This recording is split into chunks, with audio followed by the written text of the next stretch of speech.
Hello friends, स्वागत है आप सभी का आपके अपने यूट्यूब चैनल शांभवी स्टडी पर। तो आज से जो है हम लोग यूपी टेट के लिए, सुपर टेट के लिए जो है मैथ की क्लास शुरू करने जा रहे हैं। तो आप लोग सभी मेरे साथ बने रहिएगा और अगर आप लोग चैनल पर नए हैं तो प्लीज़ चैनल को सब्सक्राइब कर लीजिए ताकि आने वाले वीडियो का नोटिफिकेशन आप लोगों को मिल जाए। और हाँ, अपनी सुपर टेट की तैयारी में जो है लगे रहिएगा क्योंकि एग्ज़ाम ज़रूर होगा। फिर एग्ज़ाम एकदम से दे दिया जाएगा और आप लोग तैयारी भी नहीं कर पाएंगे। तो इससे अच्छा है कि धीरे धीरे अपनी तैयारी को जारी रखिए। चलिए क्लास को शुरू करते हैं। तो देखिए यहाँ पर आज हम जो है नंबर सिस्टम में पढ़ने वाले हैं, नंबर सिस्टम को पढ़ने वाले हैं। यहाँ पर देखिए संख्याएं। तो देखिए संख्याएं जो हैं वो दो प्रकार की होती हैं, वास्तविक संख्याएं और काल्पनिक संख्याएं। ये जो काल्पनिक संख्याएं हैं ये सिलेबस में नहीं है तो आपको नहीं पढ़ना है, ठीक है। इसको जो है आयोटा से शो करते हैं, मतलब दर्शाते हैं इसको, ठीक है। यहाँ ये जो है वास्तविक संख्याएं ये पढ़नी है हमें।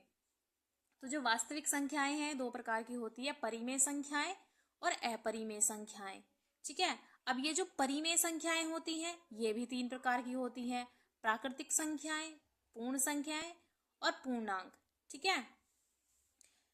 तो अब यहाँ पर बात करते हैं हम परिमेय संख्याएं की कि परिमेय संख्याएं होती क्या है। देखिए यहाँ से क्वेश्चन जरूर पूछा जाता है। आप अपने यूपी टेट का जो है प्रीवियस ईयर का क्वेश्चन पेपर उठा करके देख लीजिए, यहाँ से आपको क्वेश्चन जरूर मिलेगा। तो ये आपको अच्छे से पढ़ना है। देखिए परिमेय संख्याएं जो है जिन्हें हम जो है पी वाई क्यू के रूप में जो है व्यक्त कर सकते हैं, मतलब जिन्हें पी अपॉन क्यू के रूप में व्यक्त किया जा सके, वे जो हैं परिमेय संख्याएं कहलाती है।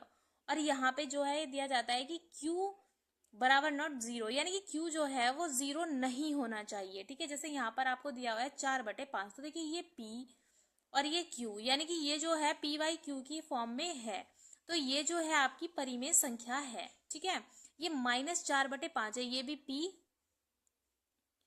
और क्यू, तो ये भी पी वाई को क्यू की फॉर्म में है ना। तो ये भी परिमेय संख्याएं हैं। अब यहाँ पर देखिए ये 0/3, तो क्या ये परिमेय संख्याएं हैं? तो देखिए ये भी परिमेय संख्या है। यहाँ पे कंडीशन क्या दी हुई है, ये दिया हुआ है कि क्यू जीरो नहीं होना चाहिए, यानी कि जो हर में है हर में जीरो नहीं होना चाहिए। तो देखिए ये जीरो ऊपर है, अंश है, तो 0/3 ये भी एक परिमेय संख्या है। यहाँ से क्वेश्चन जरूर पूछा जाता है। अब यहाँ पे देखिए ये 3/0, तो देखिए यहाँ पर ये P 3 है और ये Q जो है ये 0 है, जबकि यहाँ पर साफ साफ दिया गया है कि Q 0 नहीं होना चाहिए। तो इसलिए क्या ये परिमेय संख्या है? तो देखिए यहाँ पर जो है ये परिमेय संख्या नहीं है, ठीक है। ये जो है परिमेय संख्या नहीं है। अभी जैसे यहाँ पर देख लेते हैं, ये देखिए 5, अगर आपको दे दिया जाए कि 5, क्या ये 5 जो है परिमेय संख्या है? तो देखिए कोई भी जो संख्या होती है तो उसके जो हर में एक होता ही होता है। आपको 2 दे दिया जाए, 3 दे दिया जाए, जैसे आपको यहाँ पर ये 2 लिखा है ना। तो अगर ये जो 2 है, 3 है या कुछ भी जैसे आपको इस तरह से दे दिया जाए तो इन सभी के बटे में जो है एक होता ही होता है। तो जैसे आपसे पूछा जाए कि क्या 5 जो है वो एक परिमेय संख्या है, तो हाँ 5 एक परिमेय संख्या है क्योंकि इसके बटे में जो है हम एक लिख सकते हैं। और अगर एक लिख सकते हैं तो ये पी वाई क्यू की फॉर्म में हो गई, है ना। तो यह एक परिमेय संख्या है। ऐसे ही आपसे पूछा जाए क्या 6, ये 6 जो है क्या ये एक परिमेय संख्या है? तो 6 जो है ये भी एक परिमेय संख्या है क्योंकि इसको भी जो है आप पी वाई क्यू की फॉर्म में लिख सकते हैं। 6 के बटे में आप एक लिख सकते हैं, तो इसलिए यह भी एक परिमेय संख्या है। अब देखिए यहाँ पे जो है नेक्स्ट में ये -4 है, तो देखिए -4 को भी आप इसके 4 के बटे में भी जो है एक लिख सकते हैं, है ना। तो यहाँ भी ये जो है पी वाई क्यू की फॉर्म में हो गया, तो इसलिए इसको भी जो है हम बोल सकते हैं कि यह भी एक परिमेय संख्या है, ठीक है। चलिए अब कुछ अपरिमेय संख्याएं देख लेते हैं। अब देखिए अपरिमेय संख्या क्या होता है? जिन संख्याओं को पी वाई क्यू की फॉर्म में व्यक्त नहीं किया जा सकता, अर्थात जिनको जो है हम पी अपॉन क्यू के रूप में नहीं लिख सकते, वो जो है अपरिमेय संख्या होती है। जैसे ये 5 है, ठीक है, अंडर रूट के अंदर 5 दिया हुआ है, ये अंडर रूट के अंदर 7 है, ये 10 है और ये 11 है, ठीक है, अंडर रूट 10, अंडर रूट 11। तो क्या ये परिमेय संख्या है या फिर अपरिमेय संख्या है? तो देखिए ये जो है आपकी अपरिमेय संख्या है क्योंकि इनको जो है आप पी वाई क्यू की फॉर्म में नहीं लिख सकते। देखिए पी वाई क्यू की फॉर्म में लिखने के लिए जो है ना आपको एक मतलब इंडिपेंडेंट संख्या हो, ऊपर भी और नीचे भी, यानी कि जैसे ये 5 है तो क्या इस 5 को आप अंडर रूट से बाहर निकाल सकते हैं? आप इस 5 को अंडर रूट से बाहर नहीं निकाल सकते, आएगा तो वो दशमलव में आएगा, है ना। तो यहाँ जो है ये इसलिए पी वाई क्यू की फॉर्म में नहीं लिखा जा सकता। ठीक है, जैसे आपसे यहाँ पर क्वेश्चन पूछ लिया जाए कि क्या ये 4 जो है ये परिमेय संख्या या अपरिमेय संख्या, तो देखिए इस 4 को जो है ये अंडर रूट के अंदर है, तो इसको जो है आप इस तरीके से लिख सकते हैं 2 मल्टीप्लाई बाय 2, है ना। तो इसको जो है मतलब हम बाहर ला सकते हैं क्योंकि अंडर रूट है, तो यहाँ से एक 2 बाहर आ जाएगा, है ना। और एक 2 बाहर आ जाएगा तो मैंने अभी अभी आप लोगों को बताया है कि जब किसी संख्या के नीचे कुछ नहीं दिया होता तो वहां पर हम 1 लिख सकते हैं, क्योंकि 1 जो होता है वो हर संख्या की मतलब कोई भी संख्या हो उसके नीचे होता ही है। ठीक है, तो यहाँ पर 1 लिख सकते हैं। तो ये जो हो गई ये हो गई परिमेय संख्या, है ना, परिमेय संख्या। लेकिन यहाँ पे जो है ये 5 अंडर रूट 5 और 7 और 10 ये 11 ये सभी जो हैं अपरिमेय संख्या है, क्योंकि इनको अंडर रूट से आप बाहर नहीं निकाल सकते। ठीक है, तो ये आपको ध्यान में रखना है अच्छे से। काफी अच्छा क्वेश्चन बनता है यहाँ से कि ये परिमेय संख्या है अपरिमेय। तो जो भी संख्या आपकी अंडर रूट से बाहर निकल जाए वो तो होती है आपकी परिमेय संख्या, और जो नहीं आ सकती अंडर रूट से बाहर उसको आप बोलेंगे अपरिमेय संख्या। जैसे आपको अंडर रूट 16 दे दिया जाए तो क्या ये परिमेय संख्या है या फिर अपरिमेय? तो देखिए इसको जो है आप अंडर रूट से बाहर कर सकते हैं, तो ये जो है 4 आ जाएगा और ये एक परिमेय संख्या है। ठीक है, अभी जैसे यहाँ पर ये मोस्ट इंपोर्टेंट क्वेश्चन है आपका, यूपी टेट में हर बार पूछा ही जाता है, तो इसे इसको बहुत अच्छे से देखना है। इस पर डबल स्टार लगा लीजिए।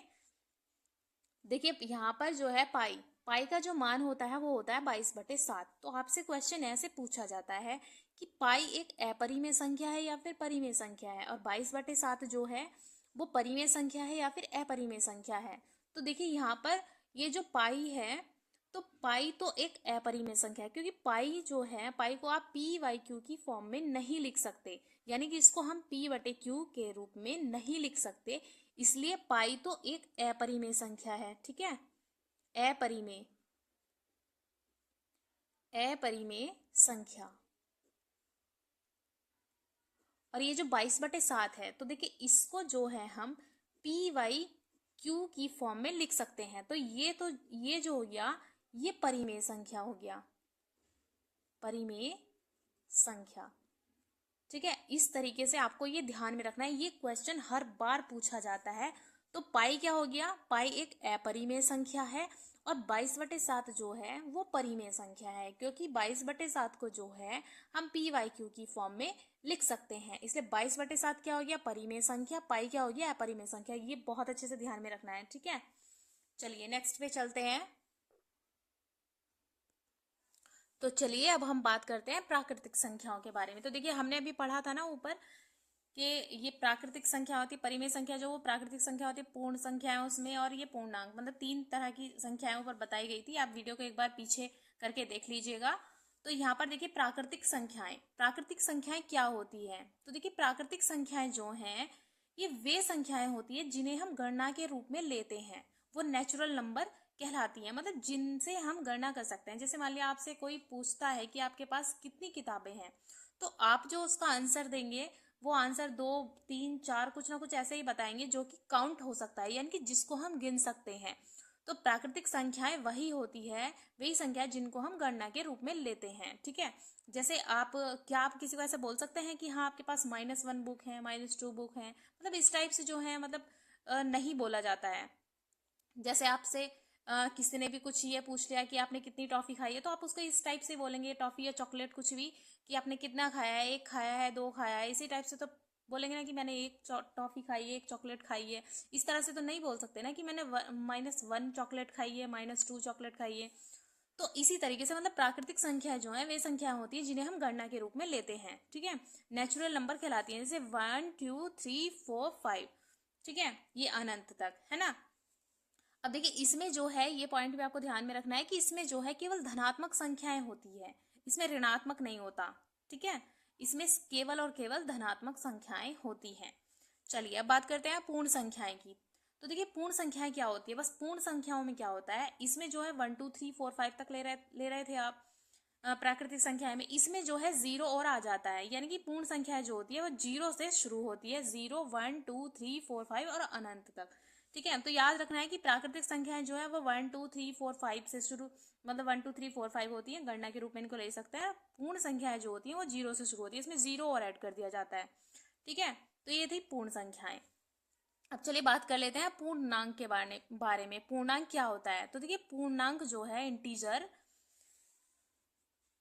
इंटीजर्स, तो देखिए इसमें क्या होता है, इसमें पूर्ण संख्याएं भी होती हैं, प्राकृतिक संख्याएं भी होती है तथा ऋणात्मक संख्याएं भी होती है। मतलब ये जो है सबका कॉम्बिनेशन होता है।